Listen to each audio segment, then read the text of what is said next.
donc aujourd'hui je reviens pour une nouvelle vidéo. Donc dans un premier temps je vais tester avec vous en direct la nouvelle éponge en silicone de Silidrop ici, que j'ai commandé avec une copine avec le code promo de Sananas. Donc elle m'intrigue depuis un moment celle-ci, apparemment ça remplacerait le Beauty Blender, donc je vais l'essayer avec vous en direct pour voir ce que ça donne. Donc voilà, ça se présente comme ça, c'est une éponge en silicone qui est toute molle comme ça, qu'on peut plier etc. Donc on va bien voir ce que ça donne.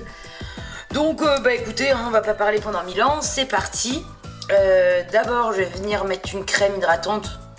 Bon allez, aujourd'hui on va pas mettre celle-là, vu que je vais utiliser mon fond de teint de chez Urban Decay, qui est très couvrant et qui assèche quand même pas mal la peau. Je vais venir mettre mon sérum de chez By Terry. Tac. Hop. Bon, voilà, maintenant que ma peau est hydratée, on va partir sur l'application en direct du fond de teint. Donc je vous présente de suite. Hop là. Donc moi c'est le de Urban Decay, le All Nighter, donc c'est le dernier qu'ils ont sorti. Moi c'est la teinte 5.0, 5 quoi, le beige. Donc vous allez voir, hein, faut pas vous inquiéter, il est quand même plus clair que ma peau. Il va peut-être donner à la caméra un côté jaune, mais en fait après c'est quelque chose qui se travaille très bien. Donc voilà, et celui-là je le mets uniquement le week-end pour les soirées, histoire que ça tienne bien, parce que là ce fond de teint là, il est vraiment très couvrant. Il a un fini mat, mais ce qui est intéressant c'est qu'il est couvrant. Ça permet de vraiment marquer les imperfections, mais vous n'aurez pas cet effet plâtre après à la fin. Donc il est vraiment trop bien. Mais étant donné que j'ai pas vraiment de boutons, c'est vrai qu'en semaine, comme vous avez pu voir dans ma vidéo précédente, en retard, maquillage en 10 minutes chrono, moi je mets en semaine plutôt le L'Oréal, parce qu'il se met très facilement avec le Beauty Blender. Donc voilà. Bon, allez, j'arrête de parler parce que sinon mes sœurs vont dire que ça dure 1000 ans ma vidéo. Donc d'après les instructions, il faut pas mettre directement la matière sur l'éponge, ou alors il faut en mettre très peu. Donc ils préconisent d'en mettre sur la main ou directement sur le visage. Donc là je vais mettre qu'une pression et puis on va voir. Hop, bon. Là je viens mettre un et je vais venir le mettre en tapotant. Je vais mettre mon miroir là. C'est parti.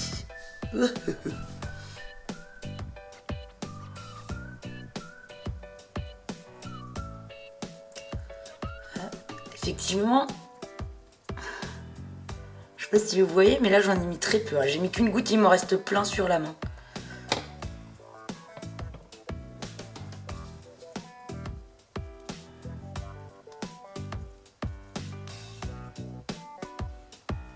Bah, en tout cas, c'est très agréable à première vue, la texture.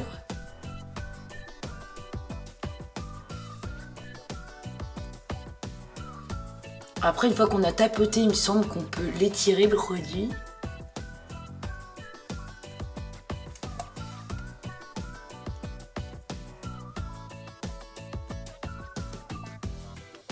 On va continuer. Là, j'en rajoute un peu, hein, le produit qui était sur ma main.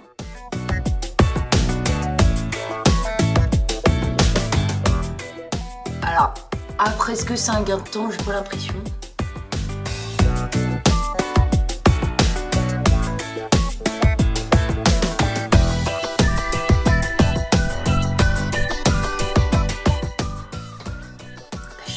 Je sais pas, là j'arrive pas à me donner une impression pour l'instant.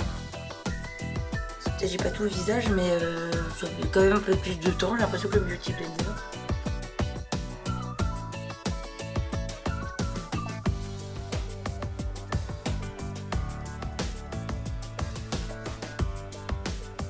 Bah, j'ai l'impression que par rapport au Beauty Blender, j'ai l'impression qu'on peut oublier des endroits. Je sais pas comment expliquer, mais...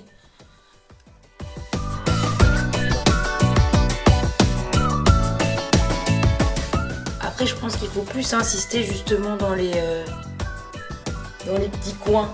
Par exemple, les yeux, arcades sourcilières, là, les arrêts du nez, le nez carrément.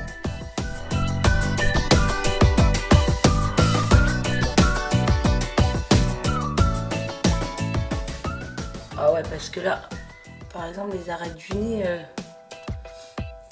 je pense que pour les arêtes du nez, il faut venir plier un petit peu l'éponge comme ça en deux.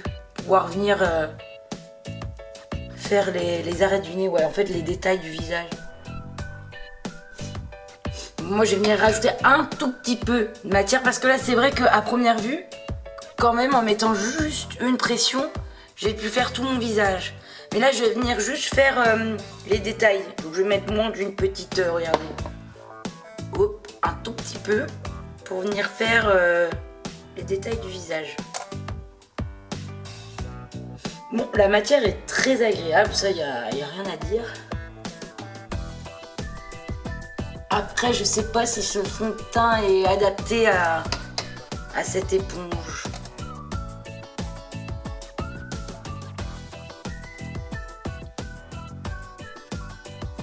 Parce que pour moi, c'est un fond de teint qu'il faut bien travailler, donc après, c'est que mon avis. Hein.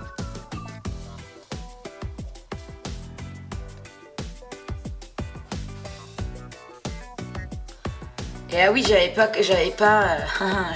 précisé, il faut faire avec le côté bombé hein, de l'éponge. Bon, à la caméra, c'est pas trop mal. J'ai l'impression, ça donne un résultat pas trop mal, mais en vrai, je suis pas trop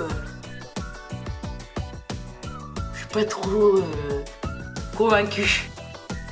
Alors, c'est vrai que c'est très agréable à utiliser.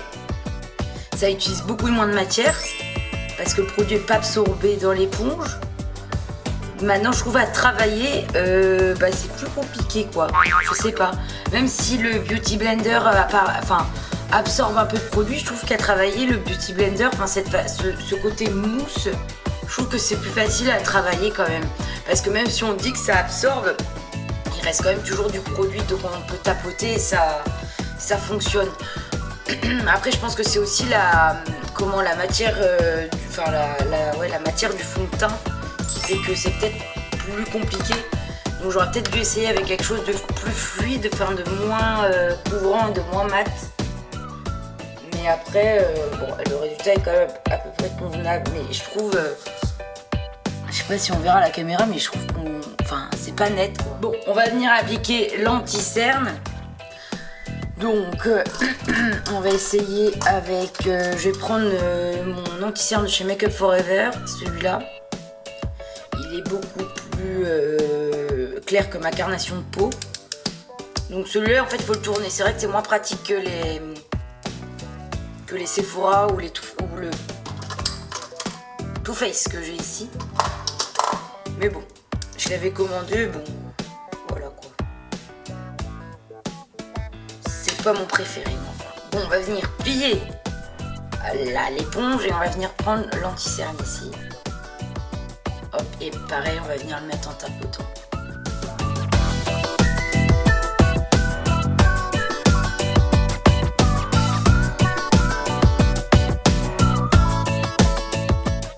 Et ben vous voyez, pour l'anti-cerne, je trouve que c'est carrément bien. Je pense donc du coup que la texture du fond de teint joue beaucoup.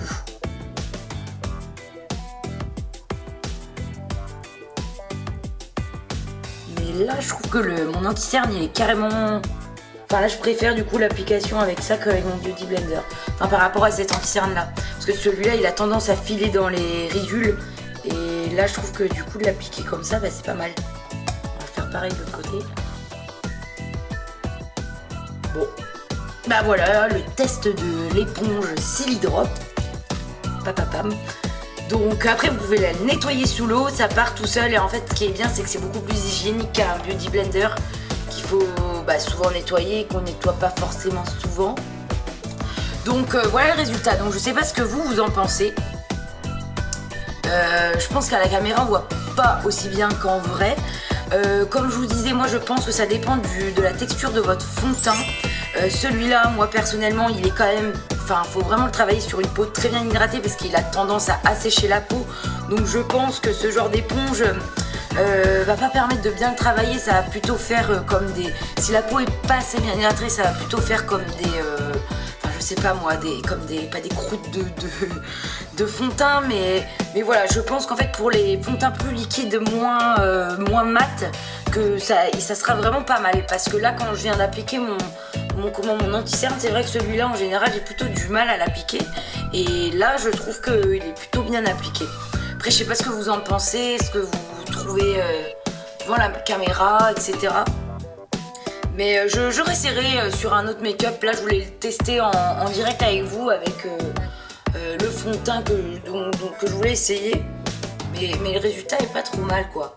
Comme je vous disais, il faut plus travailler l'arête du nez, voilà, les yeux, etc. Voilà, vous pouvez plier l'éponge, c'est vrai que...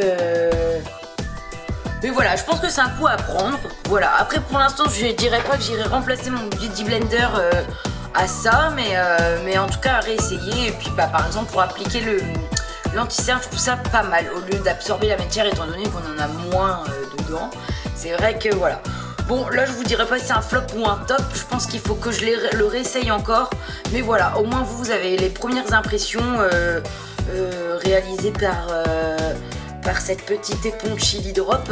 Donc n'hésitez pas vous à laisser vos commentaires sous la vidéo. Moi je vais continuer mon make-up, mais dans une autre vidéo, pour que celle-ci soit vraiment juste une vidéo pour le test de l'éponge Chili Drop. N'hésitez pas à laisser vos commentaires, à vous abonner à ma chaîne, à vous abonner à ma page Facebook et à mon Instagram. Et donc le tout c'est A2T Makeup, donc n'hésitez pas. Et je vous dis à très vite pour une nouvelle vidéo. Des gros bisous, à bientôt.